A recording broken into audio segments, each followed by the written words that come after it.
গরিব সংসারে বিলাসিতা না করে অল্প ইনকামে সংসারটা সুন্দরভাবে চালানো যায়। শুভ সকাল বন্ধুরা, কেমন আছো তোমরা সকলে? আশা করছি তোমরা সকলে খুবই ভালো আছো, সুস্থ আছো, আর আমরাও ভালো আছি, সুস্থ আছি। তো বরাবরের মতো সকাল থেকে ভিডিওটি শুরু করেছি, আর এখন ঘড়িতে 6টা বাজে। তো আজকে হলো বৃহস্পতিবার। আশা করছি আজকের ভিডিওটা তোমাদের অনেক বেশি ভালো লাগবে। তো প্লিজ বন্ধুরা, ভিডিও শুরুতে একটা লাইক দিয়ে ভিডিওটি কন্টিনিউ করার চেষ্টা করো। আমার ভিডিওগুলোর কোথাও কোনো অংশ যদি তোমাদের ভালো লেগে থাকে একটু হলেও, আমার চ্যানেলটা সাবস্ক্রাইব করে পাশে থেকে যেতে পারো। ওপরে এসেই আগে চাটা বানিয়ে নিলাম। আজকে দেখো দুধ চা বানিয়েছি, আর চাটা না আমি ইন্ডাকশানেই করি, রান্নাঘরে আর যাই না। দুধ চা তো খুবই কম খাওয়া হয়, ইচ্ছা হলো একটু দুধ চা খাওয়ার, তার জন্য দুধ চা বানিয়ে ফেললাম। কাল রাত্রে মটরগুলো ভিজিয়ে রেখেছিলাম, আজকে একটু ঘুগনি বানিয়ে দেবো দাদা ভাইকে। তো মটরগুলো আমি এখন কুকারে দিয়ে একটু সেদ্ধ মতো করে নেবো। কয়েকটা সিটি না দিলে মটর তো সেদ্ধ হতে চায় না।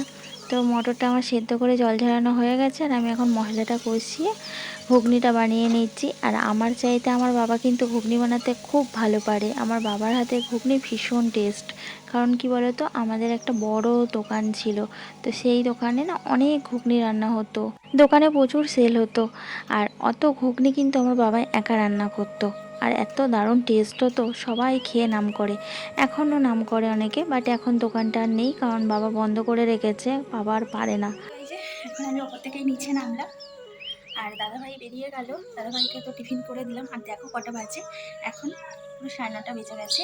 আর আজকে দুষ্টটায় 9:45-এ ছুটি। তো আমাকে এক্ষুনি যেতে হবে, 10টার আগেই যেতে হবে দুষ্টকে আনতে। তো আজকে একদম সময় নেই। তো 10-15 মিনিটের মধ্যে আমি এই যে ঘরটাকে গুছিয়ে নেবো। তো দেখো বিছানাগুলো এখন আমি সুন্দর করে গুছিয়ে নিই, একদম কথা বলার সময় নেই, চলো। তো আজকে চিলড্রেন্স ডে, তার জন্য ছোটোখাটো একটা অনুষ্ঠান করবে ওদের স্কুলে, তাই জন্যই 9:45-এ ছুটি। না হলে তো নর্মাল স্কুল 10টা 15-ই হয়। তো আমি 10টা 15-20-তে বেরাই, ওকে নিয়ে আসি। আর আজকে আমাকে তার আগেই যেতে হবে। তো চলো আমি কাজগুলো ঝটপট করে নিই, ঘরটা অন্তত গুছিয়ে নিই, নাহলে পেরে উঠবো না। আর ওপরটা এখনও পড়ে রয়েছে, ওপরে কোনো কাজ আমি এখনও করতে পারিনি। ওকে নিয়ে এসে তারপর ওপরে কাজ করব। তো চলো কাজটা সেরে নিই। তো এই যেটুকুনি সময় আছে সেটুকুনি সময়ের মধ্যেই নিচের ঘরটা গুছিয়ে তারপরে যাবো দুষ্টকে আনতে।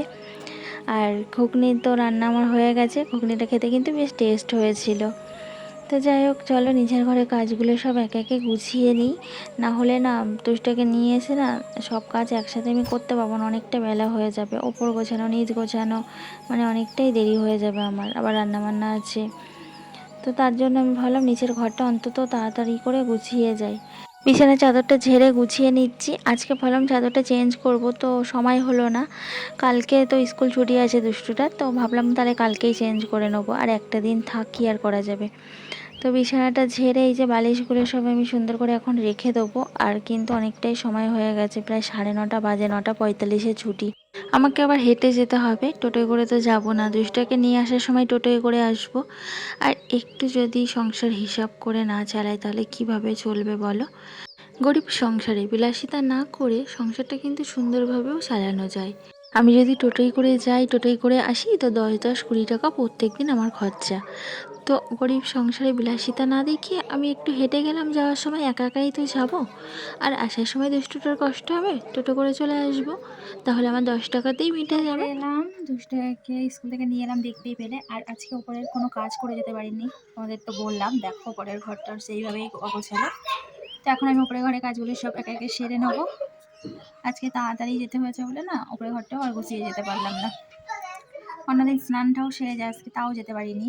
তো জামা কাপড় ভেজানো আছে, সেগুলো কাচা দেওয়া করে স্নান করবো। আগে উপরের ঘরটা গুছিয়ে নিই তারপর। আর এদিকে দেখো দুষ্টুটা খেলা করছে, দিদি এসছে তার সাথে খেলা করছে।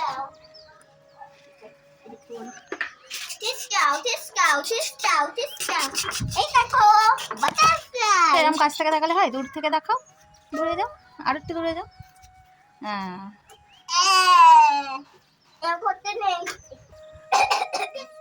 তারপরে চলে এলাম উপরে ঘরে এসে উপরে ঘরে বিছানাটা গুছিয়ে নেবো। তো উপরে ঘরে চাদরটা তুলে নিলাম, আজকে উপরে ঘরে চাদরটা চেঞ্জ করছি।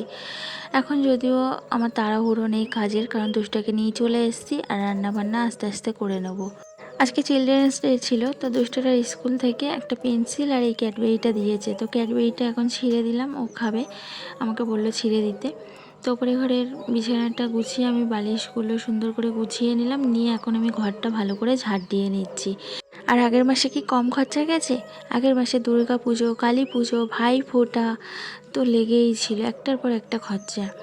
তো আবার এই যে ডিসেম্বর মাসে দুষ্টুটার ভর্তি আছে, তো অ্যাডমিশনের জন্য কিন্তু মেসেজ পাঠিয়ে দিয়েছে, অ্যাডমিশন শুরুও হয়ে গেছে, বাট আমার এখন একটু সত্যি টানাটানি যাচ্ছে। এই সব একের পর এক পুজো আছে, এটা ওটাতে অনেক খরচাপাতি হয়ে গেছে। তো আমি ঠিক করলাম এক্সামটা হয়ে যাক, তারপরে দুষ্টটাকে ভর্তি করাবো। তো এখনও ডিসেম্বর পুরো মাসেই চলবে ভর্তি, তো তার জন্য তাড়াহুড়ো করার কিছু নেই। আগে ভর্তি করলে কী হয়, রোল নাম্বারটা আগে আসে। সকালবেলা বাড়ির সামনে থেকে মাছ কিনেছিলাম, তো দুরকম মাছ নিয়েছিলাম, আমুদি মাছ নিয়েছি আর চিংড়ি মাছ নিয়েছি। তো এই মাছগুলোকে আমরা আমুদি মাছ বলি, তোমরা কি মাছ বলো কমেন্টস করে কিন্তু জানিও। তো আজকে চিংড়ি মাছগুলো রান্না করব আর আমুদি মাছগুলো রেখে দেবো, কালকে ভাজা করব, ডাল করব, ডালের পাতে ভাজা করব। ডালের পাতে আমুদি মাছ ভাজা খেতে কিন্তু ভীষণ ভালো লাগে। এই যে মাছগুলো কেটে ধুয়ে নিয়েছি,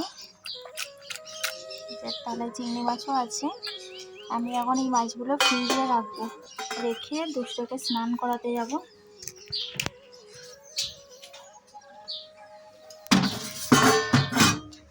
ঢুকিয়ে রাখলাম, দুষ্টকে স্নান করিয়ে আসি, এসে তারপর রান্না বান্না করবো। নিচের সমস্ত কাজকর্ম সেরে মাছ টাছ কাটাকুটি করে স্নান করে কিছু জামাকাপড় ছিল কাচা ধোয়া করে এই যে চলে এলাম ছাদে।